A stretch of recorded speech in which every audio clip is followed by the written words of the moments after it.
서울시가 지난 4월 김포 골드라인의 혼잡도를 줄이기 위해서 한강에 수상버스를 도입하겠다고 밝힌 바 있습니다.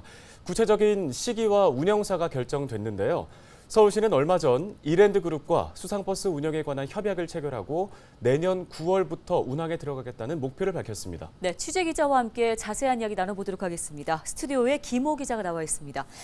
김호 기자, 한강 수상버스 내년부터 운항이 가능해진 건가요? 네, 서울시가 수상버스를 운항하겠다고 밝힌 게 지난 4월이었습니다. 5개월 만에 윤곽이 나온 건데요. 서울시는 지난 4일 수상버스를 운행할 주식회사 이크루스가 속한 이랜드그룹과 한강 수상버스 사업 추진을 위한 협약을 체결했습니다. 양측은 내년 9월부터 운항을 시작하기로 잠정 합의했고요. 서울시는 운항 전 편리한 선착장 접근과 이용을 위한 시스템 구축에 집중하기로 했습니다. 또 운영사인 이랜드그룹은 서울시의 요청에 따라 친환경 선박을 운항 시기에 맞게 도입할 수 있도록 노력하기로 했습니다. 더불어서 서울시는 공동협력 협약에 따른 후속 조치도 서두르고 있는데요. 수상버스의 안전적인 운영을 위해 조례를 제정하고 올해 안에 공포할 예정입니다. 네, 운영사랑 시기는 결정이 된 것 같고 이제 내가 직접 타려면 아무래도 요금이나 노선을 좀 고려를 해야 되잖아요. 네. 운행 방식이 좀 결정이 됐습니까? 네, 그렇습니다. 자, 먼저 수상버스 규모는 199인승 정도로 예상됩니다. 한 200명 정도가 탈 수 있는 배가 들어올 것 같고요. 네. 시내버스 한 대가 한 50명 정도를 수송한다고 가정하면 버스 넉 대가 한 번에 수송할 수 있는 인원입니다. 자, 궁금한 것은 노선인데 김포 골드라인 혼잡도 개선을 위해서 먼저 김포 IC 인근 아라 한강 관문에서 여의도 선착장 구간으로 정해졌습니다. 이 구간이 직선거리로 14km 정도가 된다고 하는데 대략 30분 정도 걸릴 것으로 전망됩니다. 네. 버스를 타고 김포 골드라인이나 지하철 5호선을 환승해서 여의도로 이동하는 시간과 비교하면 수상버스가 조금 더 빠르다는 게 서울시의 입장입니다. 운항 간격은 출퇴근 시간을 기준으로 해서 15분인데요.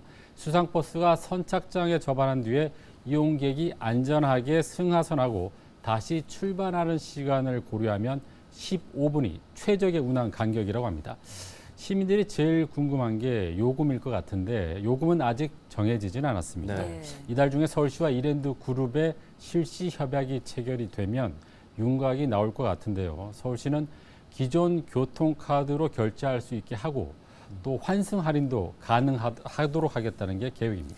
예, 요금이 얼마로 책정될지가 궁금해지네요. 네. 사실 이제 수상버스에 앞서서 그 한강 수상택지가 운영이 됐지만 이 수상택시 좀 실패한 정책으로 끝나지 않았습니까? 네. 그렇다 보니 이 수상버스 역시 좀 성공하기 위해서는 해결을 해야 할 과제들이 있을 것 같은데 어떤 것들이 지금 나오고 있나요? 네, 그렇습니다. 자, 먼저 접근성이 문제인데 선착장까지 가는 길이 예를 들어서 많이 복잡하고 막힌다면 굳이 수상버스를 그렇죠. 이용하지 않겠죠. 네. 또 이 수도권 시민들의 통행 패턴이 2번 이상 환승을 하지 않는 게 이제 어떤 연구 결과에 나왔다고 합니다. 네. 근데 수상버스는 최소 2번 정도 갈아타야 합니다. 선착장 갈 때 또 내려서 또 한 번. 그렇기 때문에 과연 시민들이 이 수상버스를 선호할지가 의문이고요. 그래서 서울시는 선착장과 지하철역, 버스 정거장을 오가는 셔틀버스 도입을 적극 지금 추진하고 있는데 이게 효과가 있을지는 여전히 미지수입니다. 자, 두 번째 요금인데요. 한강 수상버스는 영국 템스강을 운항하는 리버버스를 배치 마킹했습니다. 실제로 오세훈 서울시장이 영국을 직접 가서 이 리버버스를 타보고 왔는데 영국의 리버버스 요금은 편도 기준으로 해서 최하 8,000원에서 14,000원이라고 합니다. 네. 뭐 영국 물가하고 운항 거리 등을 고려하더라도 서울 경기 광역버스 요금이 대략 3,000원 정도인 것을 감안하면 싼 가격이 아니죠. 네. 네. 하지만 운영사의 또 수익성도 고려를 해야 되고 이용자 눈높이에만 맞출 수 없기 때문에 이 부분을 조금 지켜봐야 할 것 같습니다. 자, 마지막으로 날씨인데 수상버스는 아무래도 강을 따라 운항해야 되기 때문에 안전에 굉장히 이제 우려가 높습니다. 특히 한강은 굉장히 유속이 빠르다고 해요. 영국의 템스강 같이 유럽의 강보다 굉장히 빠르기 때문에 집중호우가 내리면 결항될 가능성이 굉장히 높습니다. 네. 여기에 또 겨울에 눈이 내리거나 네. 강이 얼게 되면 동절기에는 운항 횟수가 줄 수밖에 없습니다. 그렇죠. 그러면 이용자는 또 불편할 수밖에 없고 운영사의 수익성도 떨어질 수밖에 없기 때문에 이에 대한 대책이 마련돼야 합니다.